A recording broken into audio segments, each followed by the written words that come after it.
다음 주 13일을 시작으로 백신 카드 제도가 BC에서 도입될 예정인 가운데 BC 주정부가 이와 관련한 세부 내용을 발표했습니다.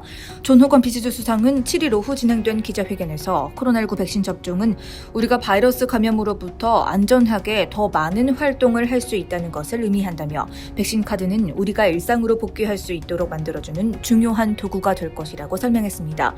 이날 회견에 앞서 BC 주정부는 백신 카드 신청을 위한 웹사이트를 개설했습니다. 먼저 백신 카드를 신청하기 위해서는 이름과 생년월일, 의료 번호가 필요합니다. 백신 접종 여부가 확인되면 본인의 이름과 QR코드가 기록된 백신 카드를 다운로드할 수 있고 이 카드를 휴대전화에 저장하거나 인쇄 후 휴대해 정부가 발행하는 신분증과 더불어 제시하면 됩니다. 만약 인터넷 접속이 어려운 사람들은 Get Vaccinated 콜센터로 연락하면 우편으로도 백신 카드를 받을 수 있습니다. 백신 접종 확인이 필요한 공공장소 및 행사로는 패티오를 포함한 식당 및 술집, 실내 콘서트장, 극장, 결혼식 컨퍼런스 워크숍과 같은 50명 이상이 참석하는 실내 행사, 또 체육관과 고강도 액티비티 수업, 실내 스포츠 경기, 나이트클럽, 카지노, 실내 레크리에이션 모임 등이 포함됩니다. 이에 해당하는 비즈니스는 스마트폰 등을 이용해 입장객 백신 카드를 QR코드를 스캔해서 백신 접종 여부를 확인할 수 있습니다. 보건당국에 따르면 1회차 백신 접종만 마친 이들도 우선 백신 카드를 받을 수 있습니다. 그러나 오는 10월 24일부터는 2회차 접종까지 마쳐야 백신 카드 혜택을 누릴 수 있는데 2차 접종 후 최소 7일이 지나야 백신 접종 완료자로 분류됩니다. 또한 오는 26일까지 약 2주간의 백신 카드 유예 기간이 주어질 예정인데 그때까지는 백신 클리닉에서 받은 접종 증명서로 대체 사용이 가능합니다. 아울러 아직 백신 접종이 불가능한 12세 이하 어린이는 백신 카드 제도에서 면제받을 수 있지만 건강이나 종교적 이유로 백신 접종을 받지 못한 이들은 면제되지 않습니다. 백신 카드 제도를 위반하는 이들에게는 각각 $230, $575의 벌금 티켓이 주어질 예정입니다. 보니 헨리 보건관은 지난 수달에 걸쳐 백신의 안정성은 충분히 검증되고 있다며 모든 BC 주민들이 백신 카드를 받음으로써 지역사회와 우리 자신을 지킬 수 있기를 바란다고 전했습니다. 한편 당국에 따르면 지난달 23일 백신 카드 도입 발표 이후 BC의 백신 접종률은 눈에 띄게 증가하면서 현재 BC주의 12세 이상 백신 접종률은 85%, 접종 완료율은 78%에 달하는 것으로 전해졌습니다. 백신 카드 제도는 퀘벡이 국내 최초로 지난 1일부터 시행하고 있으며 지난주 매니토바와 다음 주 BC주에 이어 온타리오도 이달 내에 도입할 예정입니다. 다음 소식입니다. 코로나19 백신 접종을 마친 외국인은 마침내 캐나다 땅을 밟을 수 있게 됐습니다. 캐나다 정부는 동부 시각 7일 오전 12시 1분을 시작으로 백신 접종을 완료한 외국인의 국내 입국 시 필수 자가격리 조치를 면제하면서 캐나다의 국경문은 코로나19 바이러스가 처음 확산하기 시작했던 지난해 3월 이후 약 18개월 만에 외국인에게 열리게 됐습니다.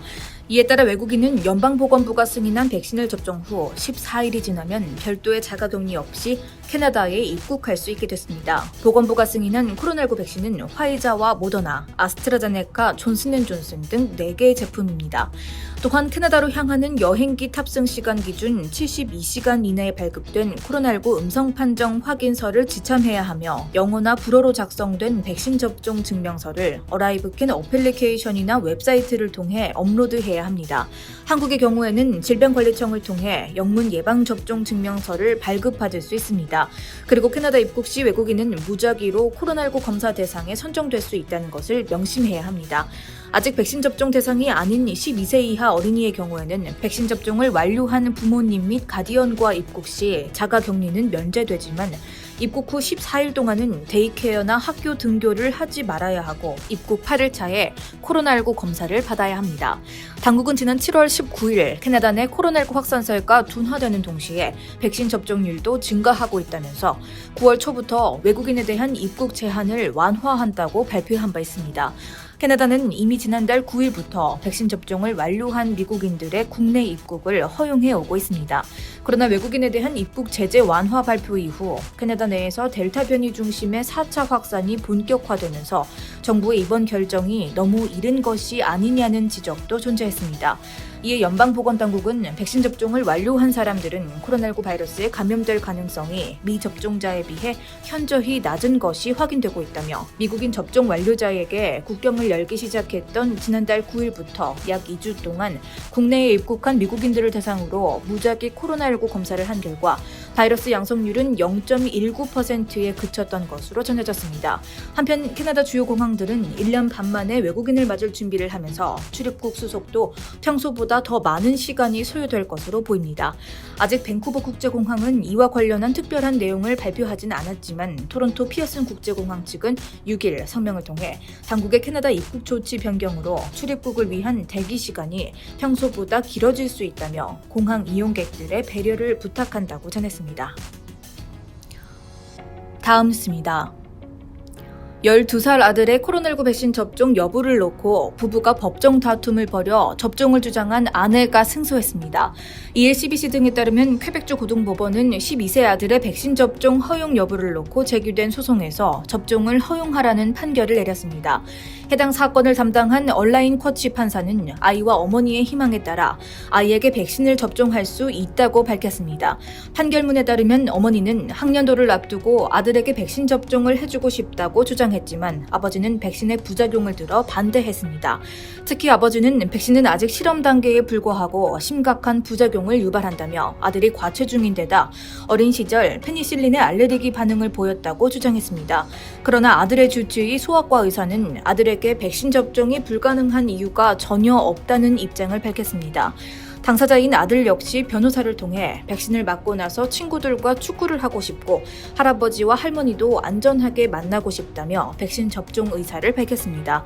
쿼치 판사는 아버지 측이 아이의 건강상의 문제로 백신 접종이 불가능하다는 사실을 입증하지 못했으며 다른 이유로도 백신의 심각성과 문제점을 제대로 설득하지 못했다고 판결 이유를 설명했습니다. 이어 접종을 받는 것이 아이에게 가장 유익하고 아이 주치의의 반대가 없다는 점을 고려하여 아이의 백신 접종을 허용한다고 판시했습니다.